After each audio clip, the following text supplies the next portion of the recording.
Okay, page 938. Ela hadvarim asher diber Moshe al kol Yisrael be'var Yarden. These are the words that Moshe spoke to Klal Yisrael. Ba'midbar, in the desert, ba'arova, in the plains. How does he translate it? In the wilderness. Mol suf beid pardo vein tofa v'lovan v'chatzeros v'di zahav. A very, very cryptic pasuk. Take a look at Rashi. You have to see the Rashi. Ela hadvarim, first Rashi. Lefi shehem divrei tochachos, because these are words of rebuke.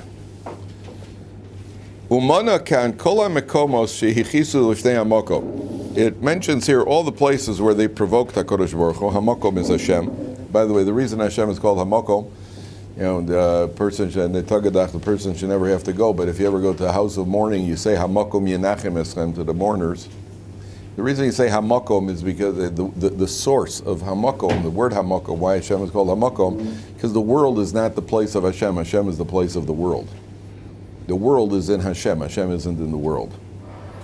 Right? For any elaboration, you could speak to Rabbi Gottlieb for deeper philosophical extension of that. But what that means is that the world exists in HaKadosh Baruch Hu. HaKadosh Baruch Hu is not contained in the world. The world is contained in Hashem. And therefore, wherever they provoked Hashem, Moshe Rabbeinu alludes to that. Lefichach, therefore, second line of Rashi. Sasam es hadvarim, he was very ambiguous about it. V'hiskiran beremez, he's mentioned it in a hint. Mipnei kvodan shel Yisrael, out of the dignity, out of respect for Klal Yisrael. And one of the ideas when you're rebuking people is the idea of tochacha. So the pasuk says, there's a pasuk that says, so in Vayikra it says, Hocheach tocheach es hamisecha, you must rebuke your fellow man. The problem with the word rebuke is rebuke conjures up a certain image. A man once came to the Chafetz Chaim, one of these traveling preachers, and he said to the Chafetz Chaim, I'm a traveling preacher, I go around giving drushes and tochacha and rebuke, and it goes from, they used to do that in Europe, you go from city to city, from town to town, these guys would go, and you go into a shul, and people would gather, and you give them a shmooze, and what do you call it, they'd throw some coins at you. That's a guy made parnassus. He said to the Chafetz Chaim, everywhere I go, I give rebuke and tochacha. I don't feel that my words are being effective. So the Chafetz Chaim said to him, well, do you yell? He said, do I yell? Of course I yell. I mean, fire and brimstone. So Chafetz Chaim said to him, can I ask you a question? When you got up this morning, did you put on tefillin? He said, of course I put on. What do you mean? What kind of question? Of course I put on. He said, when you put on your tefillin, did you yell? He says, no, why would I yell when I put on my tefillin? He says, why would you yell when you give rebuke?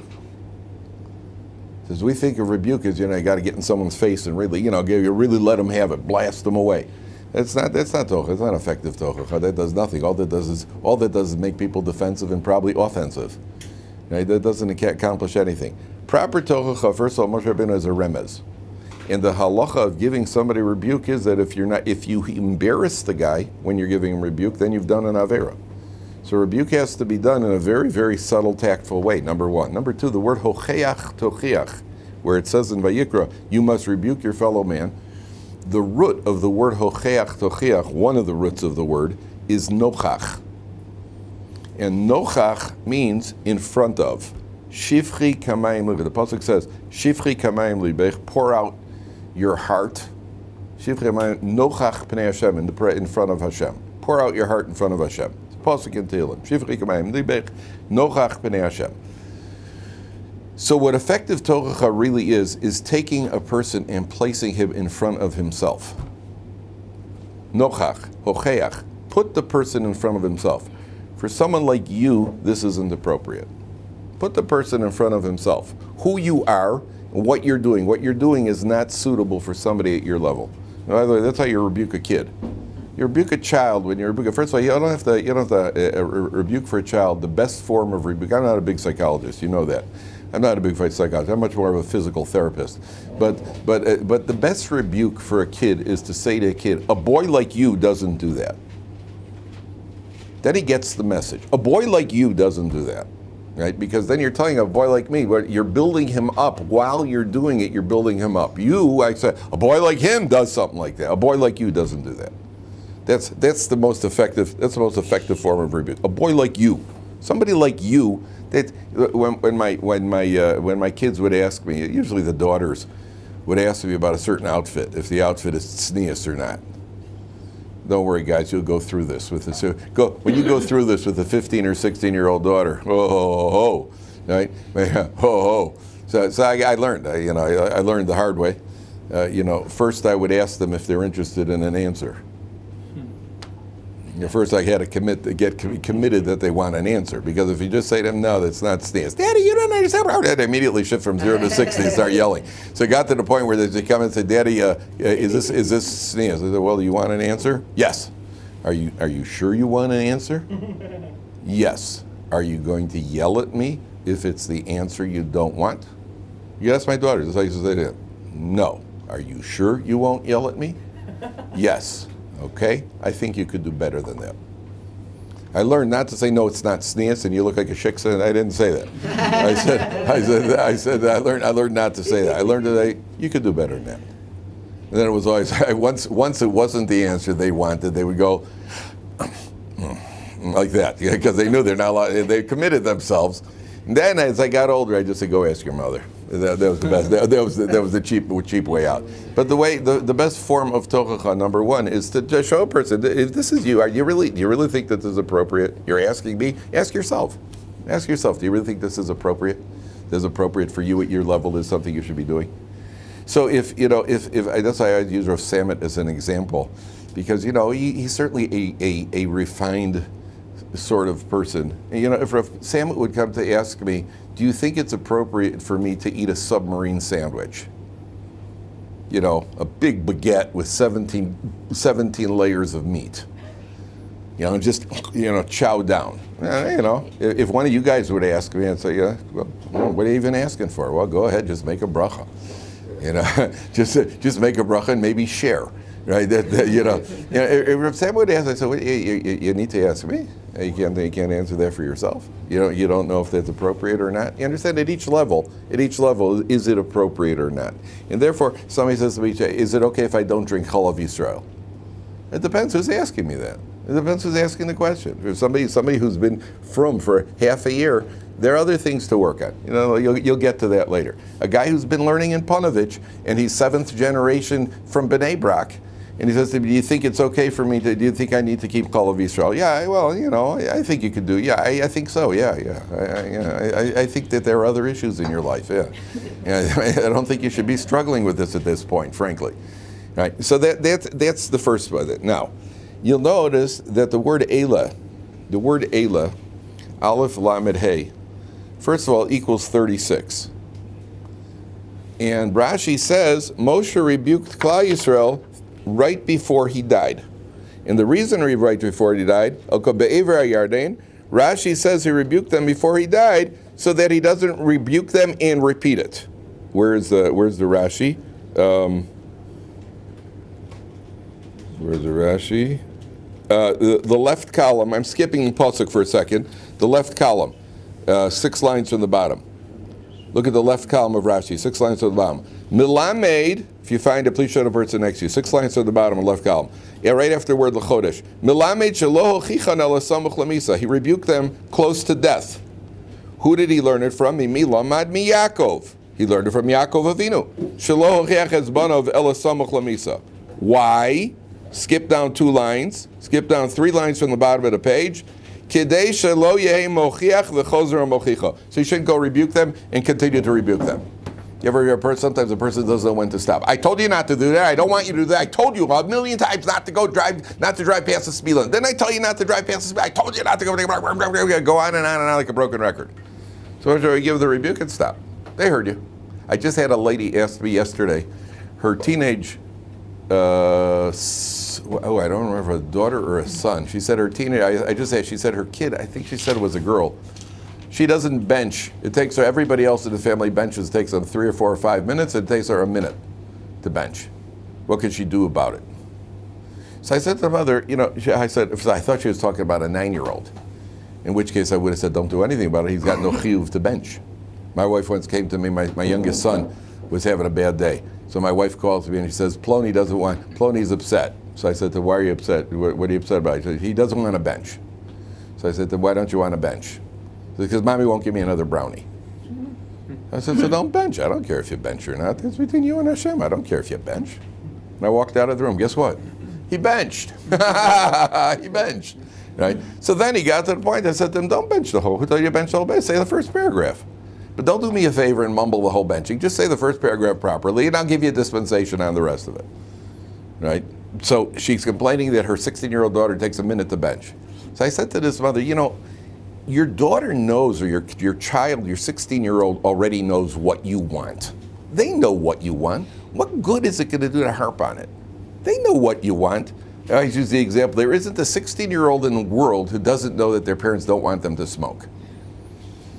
Their parents, don't smoke, chas v'shalom, don't smoke, smoke, don't smoke, don't smoke. I know two families that had posters on their door that said, there's a no smoke zone, cough, cough, you know, that sort of thing. They always talk about that. All of their boys smoked. One after the other. They all smoke. Right? And you know, you think your kid doesn't know? Your kid doesn't know. They know what you want, and in religion, they certainly know what you want. And you can't. I said to this lady, just back off. Just back off. If she does it, she's going to do it on her own. If she doesn't do it, all your harping isn't going to help. So Moshe Rabbeinu, it's before he dies. What date are we on over here? What date does Moshe Rabbeinu die? Zion of Adar. Shvat.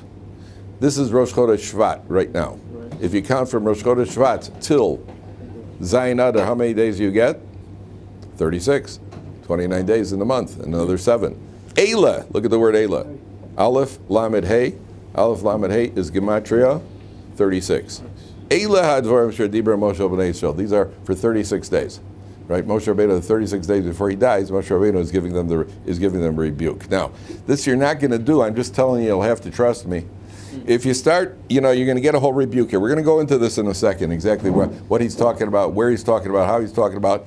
But if you start, you see the letter Beis, Eila had-Devarim. The letter Beis, the 6th letter on the page. If Klal Yisrael are not doing good and we're getting rebuked, then you know that the Torah says in Sefer Vayikra and in Devarim, it talks about the various calamities that are going to visit Klal Yisrael.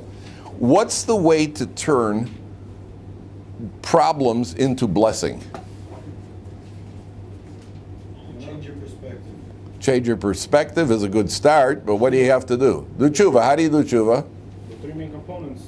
How do you do tshuva? Besides the components. But at the end of the day, you're right. But how do you do tshuva at the end of the day? What do you have to do?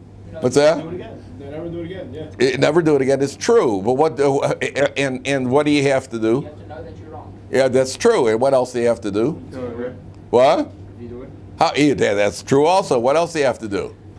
How about keeping the Torah? How's that for a start? Yeah, right. That's where we're going with this, right? Keep the Torah. How many mitzvahs are there in the Torah? 613. So if you keep 613 minutes, you end up with the blessings, right? That's obvious. Now, if you start with the letter Beis from Eila Hadvarim, if you count 613 letters, I don't expect you to do it, but if you count 613 letters, the next letter you're going to see in the Torah is a Resh. And if you count another 613 letters after the Resh, you're going to get to a Chaf. If you count another 613 letters, you're going to get to a Hey, which stands for Bracha.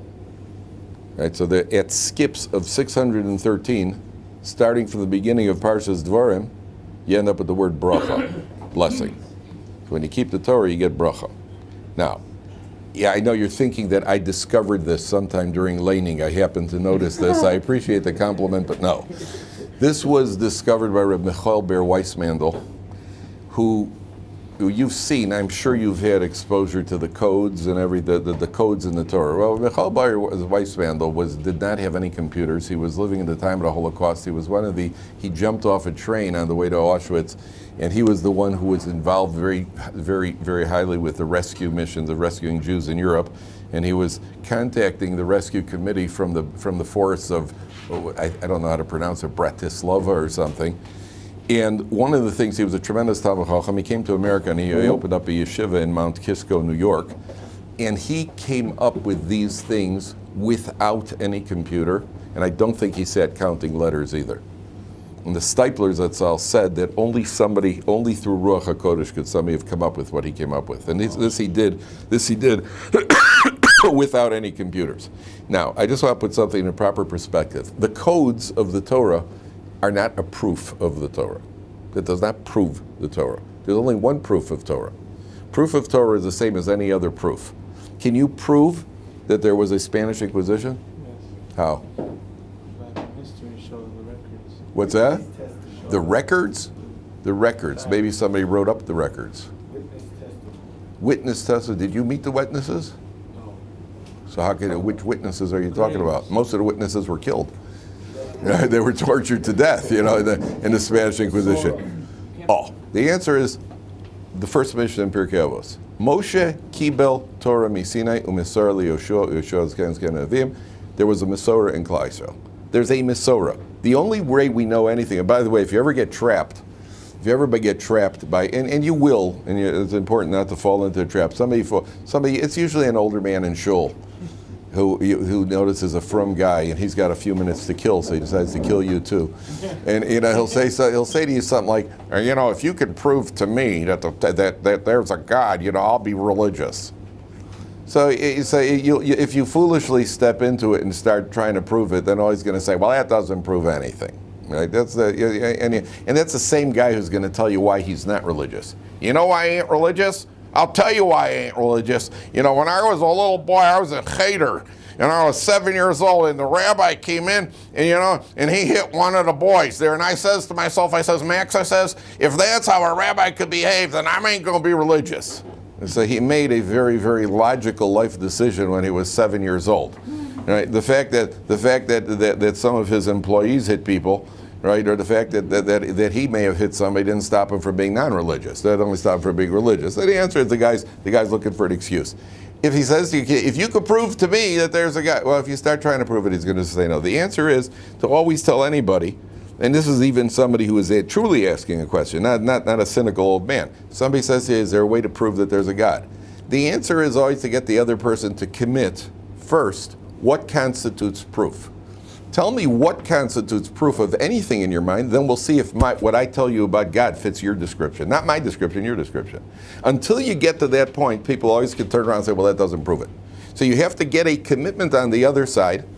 And once you get a commitment on the other side, then you're able to to at least start to discuss it. Okay? Now, the word Devarim, Eile HaDevarim, also in Hebrew, the Torah does not have vowels. This could just as easily be read as Devorim. What's a Devora, gentlemen? A bee. Eile HaDevarim. Okay, so the several Mefarshim say this, that there's no coincidence that the word Devarim and Devarim are related. Because Moshe Rabbeinu what happens when a bee stings? Yeah, it goes ouch. Yeah, the human goes ouch. What happens to the bee? The bee dies. That's what I've heard. Is that true, by the way? Yeah. I don't think it died. I think he's just on the brink of death. He's on the brink of death. He's on the finger pulls out all its organs. And so it's in your skin. It pulls out all of its organs. Oh wow, that's a heck of a way to go. But it dies. Yeah, that's what I've always been heard, that it dies. So what's the letter from which it starts counting to get bracha? From the base. From the first base? But yes, that's the first letter in the word bracha. Yeah. And then you count 630 letters, you're going to get a reish. Right? I know you're going to do it, Mayor. Listen, it's better to do another thing. But what do you call it? What do you call it? So a bee stings and then it dies. So the Mepharshim say that's why Moshe Rabbeinu is giving them the rebuke before he dies. The similarity to a bee is that the bee stings and then he dies. Moshe Rabbeinu, first I'm going to give you the sting, then Moshe Rabbeinu is going to die. That's what the Mepharshim say. That's the comparison to a bee. And a bee stings. It hurts a little bit. However, if you look ahead on Posuk Mem Daled, skip ahead for a second. Page 946. We're going to come back to this. Just go to 946 for a second. Moshe Rabbeinu is going through the history of the various wars they fight. On page 946. 946. Maybe pull that back. Maybe pull it. Yeah, because on page 946, look 5 lines from the bottom. And it says, Vayetze ha'emori ha'yoshev bahar, the Amoris who are on the mountain, Pahuli kraschem, the Amoris were on the mountain. Everybody see that? 946, 5 lines at the bottom. Vayirdufu eschem, they chased you kasher ta'asena hadvorim, they chased you like the bees. Vayaksu eschem b'seir ad chorma. They smote you in a place called Seir till the point of destruction. And Rashi says over here, left column, 2 lines from the top on 946. Kasher tasena hadvorim. Ma hadvora hazos, just as a bee, kishehimake esa adam, when it stings a person, miyad mesa, it immediately dies. Afheim, so to the Amoris, nogim bachem miyad mesim. The Amoris, they would touch you and immediately die. So this is when the Jewish people decided to go into Eretz Yisrael after Moshe Rabbeinu had told them that they're going to be in the desert for 40 years. If you remember, back in the Parsha of the Meraglim, so then a group decided, we're going into Eretz Yisrael. Moshe Rabbeinu said, no, don't go in, it's not going to work. And the Amoris come down from the mountain, and they destroy them. But here, Rashi tells us there's something that's left out in the war, when it originally tells us back in Parsha Shlach. Rashi tells us over here, by the way, I forgot to tell you a detail. When they happened to get hit by the Amoris, when the Amoris killed them, every time an Amori stabbed a Jew, he touched it, right? Says he touched the Jew, the Amori himself died. The original kamikazes. Right? The original kamikazes. By the way, I saw recently, whoa, this was a creepy picture. It's like one of these Jewish magazines. They have this, like the Jewish, it's like this Jewish magazine. It's really for men. It's all about nuclear bombs, spies, people. Yeah, that's one of these Jews. The other ones are for women. This one is for men. It's called Zman, which is a translation of Time magazine, but it's a little one. So they had a report on the Japanese kamikazes. Now I knew that these guys would, fly their airplanes into ships, and that's a big problem when you're on a ship and a guy's crashing his plane into you. There's very little you could do. You got to shoot them out of the air, and if you don't shoot them out of the air, you got some issues. And these guys were willing to do it. They're willing to die for the emperor. But then I saw a picture that I didn't know this before. There were actually Japanese kamikaze torpedoers. Did you know that? These guys would close themselves into a torpedo and kind of drive the torpedo towards the ship, which is all fine. I have no problem with that. The problem is that if they miss the ship, they just keep going and they have no way to get out of the torpedo. That's a heck of a way to go. You just kind of go swimming through the ocean. I guess you enjoy the scenery till you die of starvation or suffocation. I'm not sure how that works. But they would close themselves into these torpedoes and go into a ship. But if they miss the ship, that was the part that really scared me. There was no eject? No eject. That's like you're in. It's like we'll see you. It's like we're closing you in, Torohicho, and maybe we'll see you in the world to come or something. So that was. So here you have an interesting phenomenon. They would kill the Jew and die. So the Mepharshim say you see the hatred of the. You knew that. Listen, the first Amori who stabbed the Jew and died, so that was kind of a surprise. The second guy also died, but by the time the fifth or sixth guy died, you're picking up a pattern over here. How many times? And they kept doing it, says because they smote the Jews. We say they smote the Jews, so every one of them died. The answer is we see over here that the hatred for Klal Yisrael is such. You see how history repeats itself. They're willing to die out of hatred for the Jews. And I was thinking to myself, when you saw that, we saw this in World War II, where the generals told Hitler they're starting to get schmeisted by the Russians and the Americans, and they told Hitler drop the annihilation of the Jews so that you could fight the war. And he refused to turn on, and you could have used all those resources to fight the war. But no, the hatred of the Jew is such that he's willing to go down with the ship. So you see, the Torah is timeless. Now, let's go back to those codes. The codes are great just to convince you that, if this was a human being writing this, the likelihood is not. There is no likelihood that this was a human being. There are too many of these codes. That's not what we have a Mesorah. A Mesorah is word to mouth. It's been going on in Klal Yisrael throughout 126 generations since Sinai. And it's word to mouth, but it's not word to mouth on an individual level. People always ask, why is this? Guys, I'm sure you guys played broken telephone at a party or something. Maybe there's a broken telephone here. Maybe there's a broken telephone. The answer is that this wasn't word to mouth because somebody whispered it in somebody's mouth. This was lived generation to generation, physically lived generation. I saw my grandfather wearing tefillin. And I know that my grandfather was wearing tefillin because he saw his grandfather wearing tefillin. So I'm connected 5 generations up very immediately. You understand that that chain is not as big as you think it is. And my grandson has seen me wear tefillin. So there's already a connection of 7 generations. Right there's 7 generations. Between me and my grandfather, we represent 7 generations of immediate connection.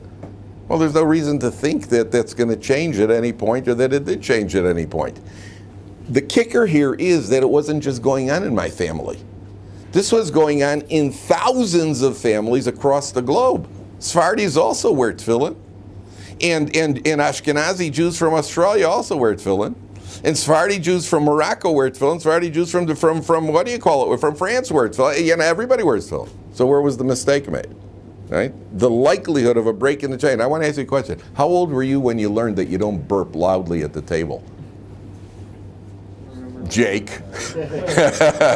Oh, 19. No. I think it came before that. I think you're about 4 years old, and you said, "Hey, everybody, watch this," and you cranked one, right? And somehow, right? How old were you? Say please, say thank you. Right? What every wife tries to teach her husband. Say please, say thank you. Right? Yeah. How old were you when they? No. How old were you when you learned that you had to stop at a red light? Oh, you don't? Yeah, I forgot. You're from Brooklyn. Yeah, I know, sorry. Yeah. How old were you when you learned what to do at a red light? You were a 2-year-old in the back of your father's car, right? A precocious 2-year-old. Red light, stop. Green light, go. Yellow light, daddy, go. Mommy stops, right? Every 2-year-old notices that. Right? Now, did anybody, I would venture to guess not one of us has ever read in an instruction manual that you stop at a red light. You knew that before you could read. So a kid, a 2-year-old child in a frum home is already, before he goes to sleep, Shema Yisrael. He doesn't cover his eyes because he's scared. Shema Yisrael. Like that. That's how old he is. At 1 year, at 1.5, they're already doing like this with Havdalah. Everybody with the fire. Everybody's doing like this. Everybody's sniffing the, what do you call it? The Havdalah cocaine. Yeah, there you go. I've never seen such a happy 2-year-old. That's good stuff, Then you get one of my grandchildren tries to eat it. He's machmir. Well, he's machmir, and he tries to say. At the end of the day, we've lived it. You've lived Kiddush. You've lived lulav and esrog. You lived it. You lived it. That's the Masorah. That's the proof of Torah. Okay. Now take a look at Rashi, because Rashi says over here. I want to show you one thing over here. There's so much over here, but Rashi says, look at Vilavon. Now Moshe Rabbeinu is hinting. Moshe Rabbeinu is hinting to the Jewish people. He's not saying it blatantly. When you say to somebody, "Wow, I saw you eating treif," it's kind of embarrassing. It's a little harsh. If you say to somebody, "I saw you had some issue with food selection," right? They get it. They get it. You don't have to go and say it. Or Moshe Feinstein says, by the way, one of the reasons Moshe Rabbeinu doesn't say it openly is because it could have an effect on the guy who's giving the rebuke. And just mentioning the coarseness of the Avera could have an effect on the person giving the rebuke. And therefore the rebuke is got to stay subtle so it doesn't have a negative effect on the person who's giving the musar. Right, that's what. Now, take a look where it says, Vilavon, Bein Paran uvein Tofel Vilavon. It's on the right column, 6 lines from the bottom of Rashi. This is where Moshe Rabbeinu was. Bein Paran uvein Tofel Vilavon v'chatzeros v'dizahav. Amar Rabbi Yochanan. Everybody see that? Right column, 6 lines. There's a tremendous amount of Rashi in Sefer Devarim, and a lot of it is very, very, a lot of what you see, the Chumash, it's almost impossible to learn without seeing the Rashi. So, Amar Rabbi Yochanan, Chazarnu al kol mikra. We went through the whole Parsha, the whole Torah. V'lo matzanu makom sheshmo Tofel v'Lavan. We never found a place. There are a lot of names of places in the Torah. We didn't find a place called Tofel and a place called Lavan. So what is this? Bachatzeros v'Tofel v'Lavan. What is that? Elahochichan al hadvarim. Moshe was rebuking them for the words shetaflu al hamon, which they accused the mun. They complained about the mun. Shehu lavan, that it's white. Now you stop and think about this. They complained about the mun because the mun was white. I never heard anybody complain about marshmallow fluff being white. I never heard anybody complain about the rice in the sushi that it's white. I mean, I complain about the sushi itself, but I never heard anybody who likes sushi never complain about the rice, that the rice in the sushi is white. Never heard anybody complain about the Pepsi, that the Pepsi is black. Oof. By the way, they once tried marketing Pepsi Clear. Yeah. They tried making Pepsi look like 7-Up because they figured people think when it's clear it's healthy. So they took out all the black. It was the same amount of sugar, the same amount of same amount of sugar, the same amount of whatever else chazarai they put in there. Everything, the same amount of caffeine, same amount of everything. It just kept it clear. Somehow they made it bombed. It bombed on the market because hey, if I'm drinking Pepsi, I want it to look unhealthy. I don't want it just to be unhealthy. I want it to even look like black gold. I don't want it this clear. If I want clear stuff, I'll drink water. I don't want it bombed on the market. They tried this with ketchup also, by the way. They tried different colored ketchups. Oh, that was so good.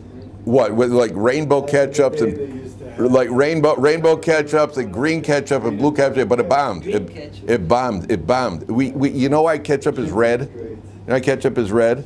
Yeah, tomatoes. Yeah, they tomatoes. I got news for you, boys. That red is food color. What's the number of that food coloring red number? That red dye. Red dye. Well, yeah, one of those. When the pulp of the ketchup is made from the tomatoes, it comes out almost what do you call it? Transparent. It's white. It's not even white. It looks like water. And they put in the red because when you're eating ketchup, I want to taste tomatoes. And tomatoes are red, so they put in the red dye. That's what you're drinking when you eat ketchup. They tried these other, it bombed. So Klal Yisrael complaining about the mun because it's white, which just proves what? You're looking to kvetch. You got nothing else. You got a free parnasa. Believe me, if I had free dollars, I don't care if they're green or white. Right? If my parnasa, if I didn't have to work for my parnasa, if my money fell from heaven every day, it could fall. I don't care if it's a color of a Chinese yen. I don't care what color it is. Drop it in my lap and I'll take it. See, here you're getting your parnasa every day for you and your family. You don't have to work. You don't have to worry. And it's white. That's a kvetch. Now, here's a big question that shows that they're just looking to kvetch. Now, here's a question that a lot of the Mefarshim ask. Take a look at the next part. It says, V'chatzeros. What's V'chatzeros? 3 lines from the bottom. B'machlukoso shel Korach. That was the dispute of Korach. Okay? And then look at the bottom line. V'di zahav hochichan al ha'egel. He rebuked them regarding the golden calf. She'asu bishvil rov zav shehaya lahem, which they made because they had so much gold. V'di zahav is like saying v'dai zahav, enough gold. What's the problem between these two Rashis that several Mefarshim point out? He rebuked them for the incident with Korach, and rebuked them for the incident of the golden calf. What's the problem with that? Several Mefarshim, this is Pepsi, by the way, Pepsi Clear. Several Mefarshim have a problem with this. Oh, they just witnessed Korach before the golden calf? Yes, exactly. It's out of order. What came first, Korach or the golden calf? Golden calf. Golden calf came first. So why does the Chatzeros is Korach, V'di Zahav is the golden calf? Why is the order reversed? Oh. Why is the order reversed? Was it could have been because, and in regards to the golden calf, they felt more nervous. That's why he's not rebuking them for that, because it was out of their control. But in regards to Korach, interesting. Not a bad answer. Not a bad answer. I could blame Korach was just also for rebelling for the sake of rebelling. And the golden calf is because they're rattled. Because not a bad answer. Not a bad answer. It could be. The Farshim say like this. Yeah, got an idea? Somebody got an idea? Farshim say like this. Korach comes along, and he challenges Moshe Rabbeinu. I don't believe in you. I don't believe that your mission is divine. Oh, you don't believe the mission is divine? What do you mean? You don't believe that there's a Torah? You don't believe Torah is given from Sinai? He was challenging the entire nevuah of Moshe Rabbeinu. Once he got upset about the distribution of the jobs, so he's challenging Moshe Rabbeinu. I don't believe your whole mission is not divine. Challenging the whole mission. Okay. Yet, when it comes to some nonsense like a golden calf, that you do believe in? In other words, the fact that you could get all the Jewish people, or at least a number of Jewish people, challenging the Mesorah, and you get this nowadays. I don't believe in God, with so-called atheists. I don't believe in God, I don't believe in the Torah, I don't believe in this. Yet they have no problem with a good luck charm. And they have no problem. You got a cab driver who's got, say, one of those rabbit foots hanging in his cab. That nonsense you believe in. Only a mezuzah on your door, that you don't believe in. Right? But a nonsense, the nonsense of, what do you call that, you do believe in. I heard about this lady. This lady comes over to, she was an African American. She comes to a rabbi. She says to a rabbi, somewhere in New York, says, Rabbi, hi, you're a rabbi, right? Yeah, says, could you check my mezuzah? So he looks at her, he goes, your mezuzah? She says, yeah, I have a lot of Jewish friends, and they told me that if you put this here mezuzah on your doorpost, it'll protect you. You won't get, I live by myself, and I have, so I bought a mezuzah, and I put it up. I'm like, okay, check the mezuzah. Rabbi says, listen, you got to go. He goes up there, takes a little screwdriver, unscrews the thing, opens up the mezuzah. There's nothing inside. He says to her, was there something inside this mezuzah when you put it up? She says, yeah, but I couldn't read the instructions, so I threw them away. so you terrible. So the what do you call? You get a situation where that kind of nonsense. You create what you're doing. You create your own persecution. In other words, if a person says, why didn't you have tefillin? A person goes up after 120 years. Why didn't you have tefillin? Well, spending $1,000 for little black boxes, that's kind of steep. He says, well, you spent $1,000 on a different little black box that you didn't have any problem with. Right? That little black box, they didn't spend $1,000 on. They had no trouble with. You create. So if a guy says, yeah, I never spent $1,000 on anything in my life. Okay, so you have at least a defense. I'm not going to throw money away on tefillin either. But if you create, the person creates their own product. Guys, why didn't you go to Minyan? Well, 7 o'clock in the morning is too early to get up. Well, you had no problem getting up at 7 o'clock in the morning when you went to play tennis. That you had no trouble with. So you create, we create our own prosecution. So had you not believed in anything, fine. But here you're telling me we don't believe in the Torah, but we do believe in a golden calf. Therefore, Korach is put first in order because it intensifies the rebuke for the golden calf. Take a look at the next pasuk. Achar asar yom mechorev derech har seir ad kanesh barnea. So the Forship say it's 11 days from Chorev to Kadesh Barnea. They were supposed to go into the land of Israel in 11 days. Could you imagine? 11 days turns into 40 years. It's like travel nowadays. Yeah, trip shouldn't have taken so long, but it does. So the Mefarshim say the word mechorev. The word chorev, does that remind you of? So chorev is Har Sinai. Right? Chorev is Har Sinai, but it also has the same root as Churban, which is the period that we're in right now. Okay, let's count them, gentlemen. How many days of the year commemorate the Churban? Tisha B'Av, Shivasar B'Tammuz, Asara B'Teves, and 9 days of Av. How many days do you get? 11 days. Achad Asar Yom, 11 days, Mechorev. 11 days from the destruction. There are 11 days of the year that we commemorate the destruction of the Beis Hamikdash. That's a remez for the 11 days that we commemorate. So the 9 days, what we have right now, I think I told you, somebody asked, I've seen guys find out about all the laws of Judaism. If you pull a cucumber out of your salad, it's usur, and you got to fast on Yom Kippur.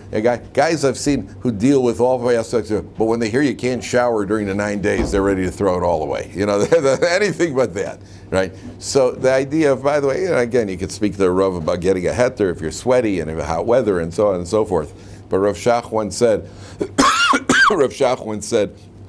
that he's been asked this question year after year. Year after year, Talmidim come to Rav Shach and ask him, can I shower during the 9 days? Is it a leniency, this, that, and the other? Rav Shach says, maybe you could, maybe you can't. You have to ask a posek. One thing I can tell you, nobody who's ever been mourning for a parent, nobody who's sitting Shiva, where there's also a prohibition to shower, has ever asked me whether they could have a leniency during that period.